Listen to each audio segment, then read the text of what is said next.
Ya, baik. Bismillah. Assalamualaikum warahmatullahi wabarakatuh. Perkenalkan, saya atas nama Rahmaniar dengan NPM 2023060016.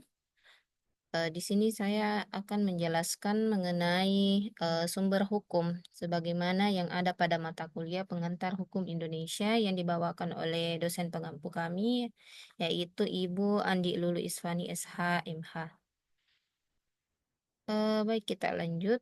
Di sini mungkin perlu kita pahami dulu apa itu sebenarnya yang dimaksud dengan sumber hukum. Nah, di sini dijelaskan bahwa pada hakikatnya yang dimaksud sumber hukum itu adalah tempat kita di mana dapat menemukan atau menggali hukum, ya. Kemudian menurut pendapat ahli, salah satunya di sini ada Peter Mahmud Marzuki mengatakan dalam bukunya di Pengantar Ilmu Hukum. Beliau menjelaskan bahwa sumber hukum itu adalah bahan-bahan yang digunakan sebagai dasar, ya, sebagai dasar oleh pengadilan dalam memutuskan perkara. Jadi itulah sumber hukum.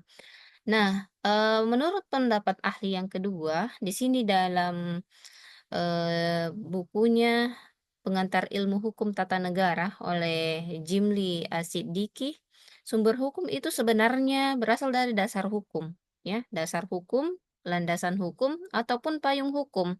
Jadi, dasar hukum atau landasan hukum inilah yang menjadi legal basis atau legal ground, yaitu norma hukum yang mendasari suatu tindakan atau perbuatan hukum tertentu sehingga dapat dianggap atau dapat dibenarkan secara hukum.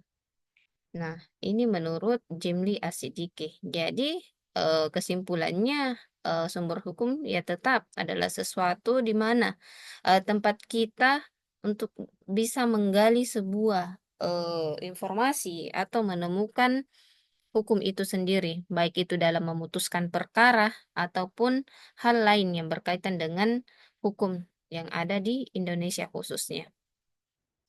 Baik, kita lanjut.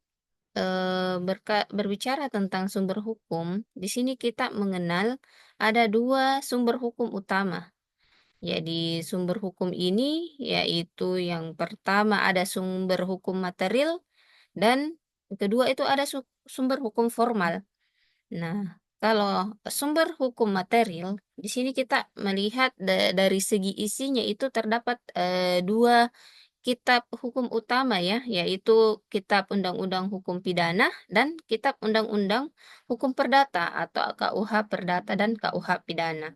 Di sini kita tahu bahwa KUH Pidana dan KUH Perdata ini yaitu adalah eh, dua jenis kitab hukum utama yang mengatur sistem hukum yang ada di Indonesia. Kalau KUH pidana ini kita kenali bagaimana atau sekumpulan peraturan yang mengatur perbuatan-perbuatan masyarakat yang sehubungan dengan tindak pidana. Sementara KUH perdata ini yaitu sekumpulan peraturan yang mengatur bermasyarakat, bagaimana masyarakat berhubungan atau menjalin suatu hubungan dalam sebuah masyarakat tentunya, yaitu fokusnya bisa jadi berkaitan dengan bagaimana hak dan kewajiban mereka, ya. Kemudian dari berdasarkan sumber hukum material ini mungkin kita berbicara tentang hukum pidana dan perdata, kita bisa melihat mungkin dari sisi perbedaan utamanya. Jadi ini hal-hal umum dulu berkaitan dengan KUH pidana dan perdata. Jadi kita bisa melihat dari sisi perbedaannya dari beberapa aspek. Jadi yang pertama itu aspek yang bisa kita lihat yaitu aspek ruang lingkup. Kalau KUH pidana ini ruang lingkupnya itu merupakan pelanggaran, yaitu pelanggaran yang berkaitan dengan kepentingan umum di masyarakat. Sedangkan KUH Perdata ini, ya, ruang lingkupnya itu berkaitan dengan hukum antar individu atau sifatnya lebih ke privasi, ya, ya. Jadi dari segi sifat, dari aspek sifatnya sendiri bisa dikatakan bahwa KUH pidana ini berkaitan dengan publik, ya, berdampak pada masyarakat. Sedangkan perdata berdampak pada individu atau privat. ya antar pribadi. Kemudian dari proses penanganan, ini bisa kita ketahui bersama bahwa kalau KUH pidana ini KUH pidana, dia proses penanganan hukumnya itu langsung ke penegak hukum negara. Sementara kalau KUH perdata ya melalui gugatan di pengadilan. Kemudian dari segi sanksi bisa kita ini pahami bahwa kalau sanksi di hukum pidana ini sesuai dengan KUH pidana ya biasanya itu penjara atau denda. Sementara kalau KUH perdata ya biasanya ada dari segi ganti rugi, yaitu seperti atau kewajiban perdata ya, kewajiban perdata lebih kepada ganti rugi. Nah, itu mungkin gambaran umum berkaitan dengan sumber hukum material dari KUH pidana dan KUH perdata. Nah, kita beralih ke sumber hukum formal. Nah, sumber hukum formal ini bisa dilihat dari segi bentuknya. Dari segi bentuknya, sumber hukum formal ini terbagi atas beberapa jenis. Yang pertama ada undang-undang, kemudian ada kebiasaan, ada jurisprudensi dan terakhir traktat dan doktrin. Ini beberapa hal yang berkaitan dengan sumber hukum formal di Indonesia ya. Yang pertama itu mungkin undang-undang. Ini kami akan menjelaskan secara umum saja dulu berkaitan dengan sumber hukum ini. Nah, kalau undang-undang kan kita ketahui undang-undang itu merupakan sebuah peraturan yang dibuat oleh badan legislatif. Nah, itu adalah undang-undang. Kemudian kebiasaan. Nah, kebiasaan ini biasa juga disebut dengan hukum adat. Jadi, dia berupa sebuah norma yang diterima secara luas sebagai hukum meskipun dia tidak tertulis. Jadi itu bersumber dari bagaimana kebiasaan dalam bermasyarakat. Ya, ini sering kita temui di masyarakat khususnya terutama mungkin ketika kita di kampung dan sebagainya ada banyak kebiasaan-kebiasaan atau adat bermasyarakat yang eh, akhirnya itu menjadi sebuah sumber hukum atau dijadikan hukum adat. Kemudian, kalau jurisprudensi, nah ini biasa juga kita dengar. Jadi kalau jurisprudensi ini dia merupakan keputusan hakim. Jadi keputusan hakim yang dimana akan dijadikan sebagai pedoman untuk memutuskan perkara di masa depan. Jadi bisa jadi ada satu peristiwa atau sebuah kasus di mana hakim ini memutuskan sebuah perkara dan inilah yang menjadi patokan atau pedoman untuk menentukan memutuskan perkara lagi di masa depan. Jadi itu merupakan atau disebut dengan istilah jurisprudensi. Nah, kemudian kita beralih ke traktatnya. Traktat ini biasanya itu atau biasa disebut dengan perjanjian internasional. Ini traktat.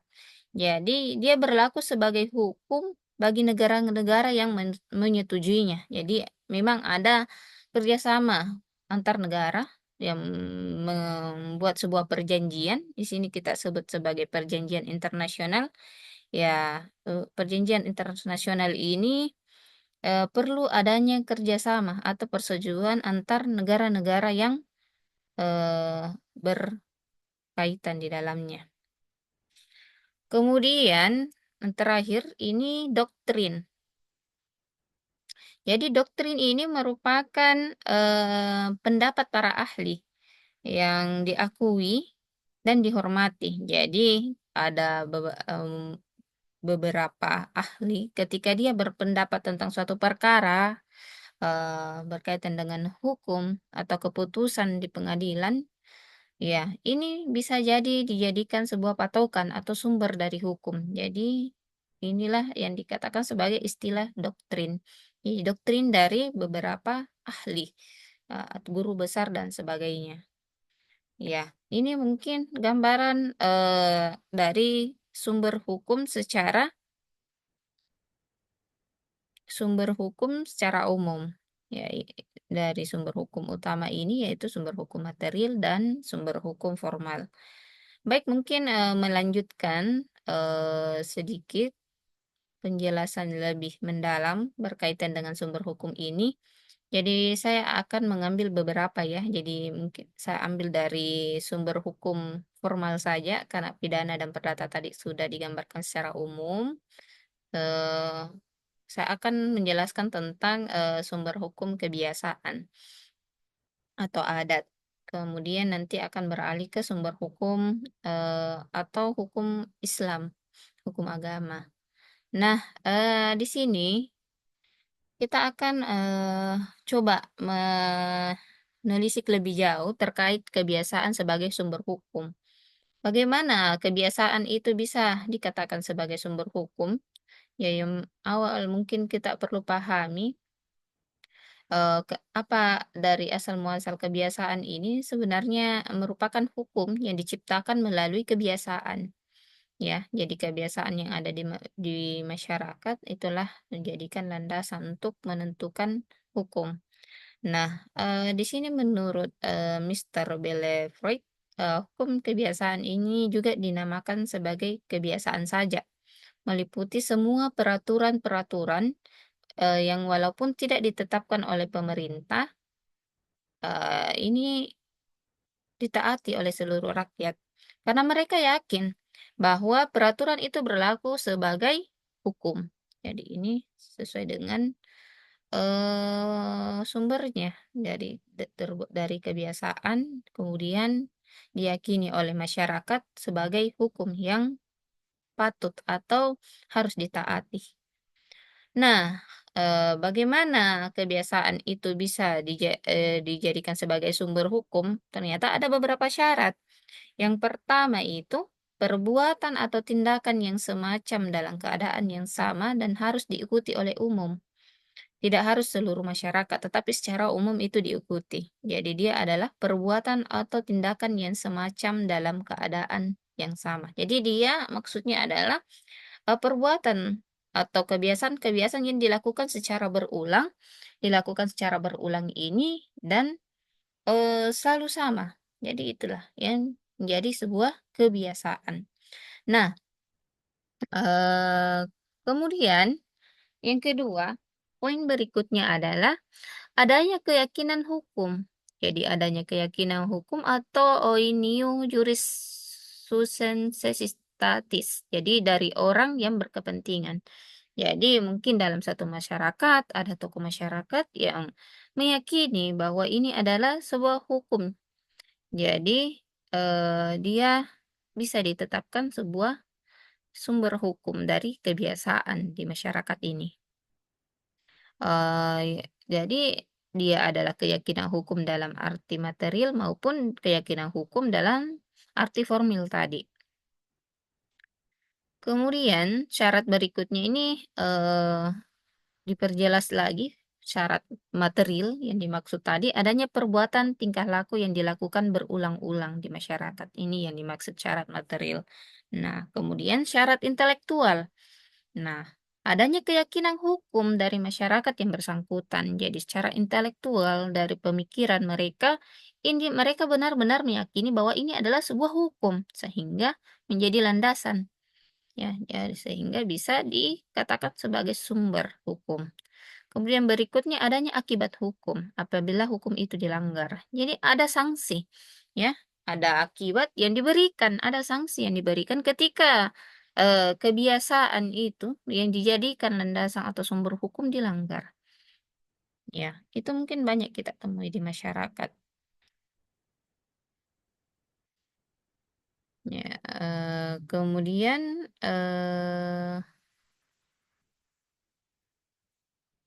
nah, ini melanjutkan tadi berkaitan dengan kebiasaan. Jadi, kebiasaan-kebiasaan ini kalau dijadikan sebuah sistem hukum, ya dikenamakan hukum adat. Jadi, dari segi istilah tadi, eh, ini berasal dari bahasa Belanda ya. Kalau hukum adat yaitu adat recht. Dari segi makna luas, hukum adat ini adalah adat tindak tidak dapat dipisahkan. Maksudnya adalah hukum adat dan adat ini tidak dapat dipisahkan, hanya dapat dibedakan dari sanksi atau akibat hukum yang timbul.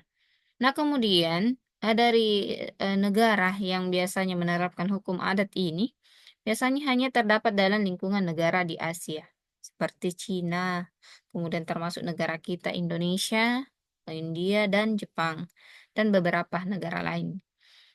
Kemudian dari sumber hukum, ini karena kita berbicara dari sebenarnya fokusnya kita adalah sumber hukum. Kalau di hukum adat ini sumber hukum utamanya itu ya peraturan yang tidak tertulis atau kebiasaan tadi. Nah, yang tumbuh, berkembang, dan dipertahankan dengan kesadaran hukum masyarakatnya. Kemudian adanya sumber hukum yang sifatnya tradisional, ya berpangkal pada kehendak nenek moyang. Jadi biasanya eh, sumber hukum ini yang sifatnya hukum adat, dia sifatnya tradisional yang diturunkan secara turun-temurun oleh nenek moyangnya kita. Ya, kemudian ada perang pengemuka adat. Jadi itu seperti dijelaskan tadi, syaratnya itu secara intelektual ada orang-orang yang berkepentingan menyetujui bahwa itu adalah sebuah hukum dari kebiasaannya. Jadi ini ada peran dari pengemuka adat atau orang-orang yang berkepentingan dalam satu masyarakat dan menjaga keutuhan adat itu sendiri. Ya, itu mungkin beberapa penjelasan terkait sumber hukum atau kebiasaan yang menjadi landasan sebagai sumber hukum, kemudian bagaimana kebiasaan ini menjadi sebuah sistem hukum adat di Indonesia atau dalam masyarakat. Kemudian mungkin kita coba beralih ke sistem hukum agama. Jadi dari sistem hukum agama ini kita juga bisa menelisik lebih jauh terkait sumber-sumber hukumnya. Ya, sumber-sumber hukum dari sistem hukum agama ini kita fokusnya ke hukum Islam. Dari segi negara dulu, jadi kalau yang menerapkan hukum Islam ini awalnya itu di Timur Tengah, ya. Kemudian menyebar pada negara di Asia, Afrika, Eropa, dan Amerika secara individual atau kelompok. Kemudian, untuk sistem hukum Islam ini, sumbernya itu ada tiga, yaitu yang pertama itu Al-Quran. Ya, ini tentunya sebagai umat Islam kita tahu Al-Quran adalah kitab sucinya kita atau kitab suci bagi umat Islam yang diwahyukan oleh Allah kepada Nabi Muhammad dengan perantara malaikat Jibril. Ya, Al-Quran pedoman hidup eh, oleh masyarakat yang khususnya adalah umat Muslim atau yang beragama Islam. Nah, kemudian as-sunnah atau biasa disebut al-hadis atau hadis ya. Jadi segala perkataan, perbuatan maupun tindakan yang berasal dari Rasulullah atau Nabi Muhammad Shallallahu Alaihi Wasallam itu dikatakan sunnah atau al-hadis. Jadi itu menjadi landasan atau sumber hukumnya kita sebagai umat Islam atau menjadi hukum Islam. Yang ketiga itu ada ijtihad atau ar-rayu. Jadi ijtihad atau ar-rayu ini adalah sama halnya tadi pendapat orang-orang yang berkepentingan. Kalau ijtihad dan ar-rayu ini adalah akal pikiran manusia yang menemukan eh, beberapa hukum yang baik diterapkan, baik itu merupakan ijma, qiyas, marsali dan mursalah. Ya, baik itu melalui metode-metode yang tadi, ya, baik metode ijma, qiyas dan sebagainya. Nah, jadi ini mungkin penjelasan tambahan terakhir. Jadi kita dapat menyimpulkan bahwa eh, sumber-sumber hukum itu adalah merupakan sebuah landasan bagaimana kita bisa menemukan atau menggali hukum. Jadi sumber hukum ini kita bisa menjadikan atau orang-orang yang berkepentingan di dalamnya termasuk hakim bisa menjadikan landasan atau memang dijadikan landasan untuk memutuskan suatu perkara di pengadilan Sumber hukum tadi, kita bisa lihat, dia terbagi menjadi 2 sumber hukum utama dan sebenarnya banyak lagi sumber hukum utama ini biasa juga, diistilahkan ke dalam beberapa, penamaan lagi sumber hukum. Misalkan tadi, ada undang-undang, KUH pidana perdata biasanya juga disebut sebagai sumber hukum tertulis, sumber hukum tidak tertulis juga dikatakan sebagai kebiasaan atau adat dan lain-lain. Nah, seperti itu. Jadi ini adalah beberapa sumber hukum atau jenis-jenis sumber hukum yang dijadikan landasan dalam memutuskan sebuah perkara di masyarakat.